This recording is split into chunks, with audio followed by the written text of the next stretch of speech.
325 grain Hornady.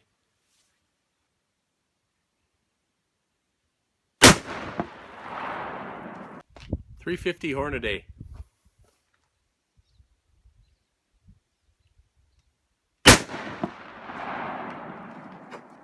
Jesus, those buckets, they just disappear.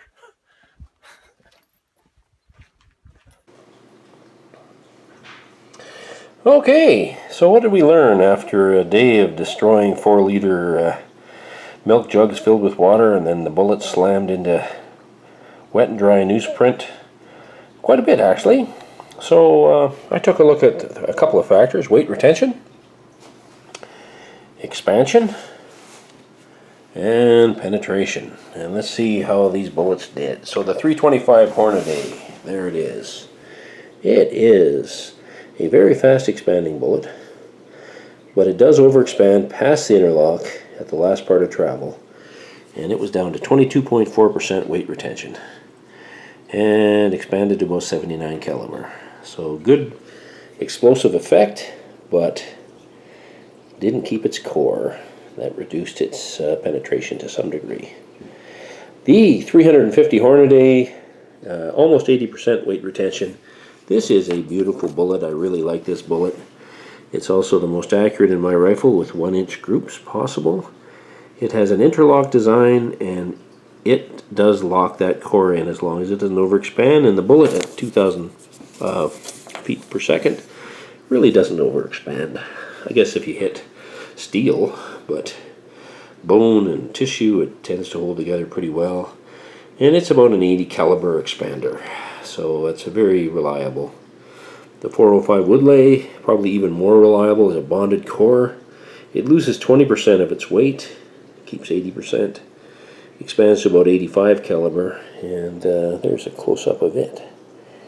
And you can see it's got probably a some kind of hard alloy or something, which tends to fracture just a little bit. The 400 Barnes, the Barnes is pure lead, pure copper. It doesn't fracture, flows together like molasses. It kept 95% and over an inch, 1.02 inches on average. And the other thing I do with this Barnes Original, I've been using them for 30 years, I put a second cantilever on them with my Corbin tool.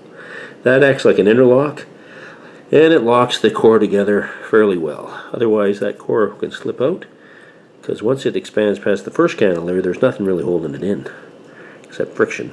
So the second cantilever acts as a mechanical lock, improves it. And the 405 Remington, 96.1%. It won this test. It expanded to well over an inch, 1.035 inches on average. And it's got an interesting alloy as well.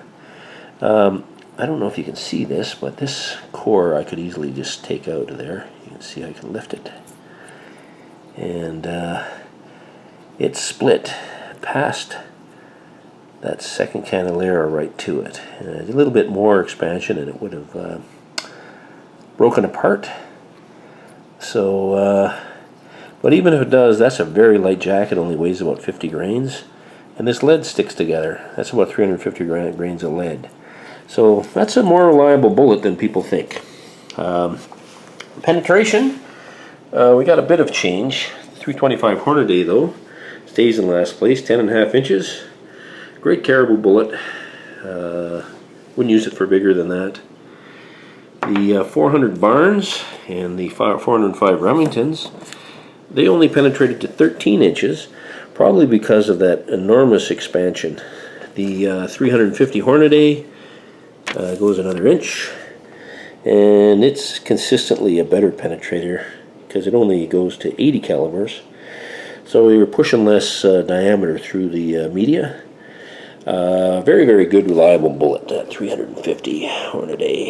And the best penetrator, the 405 Woodleigh, 15 inches. And again, keeps a lot of its weight, but also doesn't quite expand as much as those. Little less wound channel in the first part of travel, but that extra 20% of penetration could be very handy, especially for something like bison. So you choose. You can use, all of these bullets are good for something. You could save a lot of money and just stick with that 350 Hornady and probably not feel too badly about just about anything in North America. So thanks very much for watching. That was a great day at the range. 450 Marlin, 4570, bullets for you.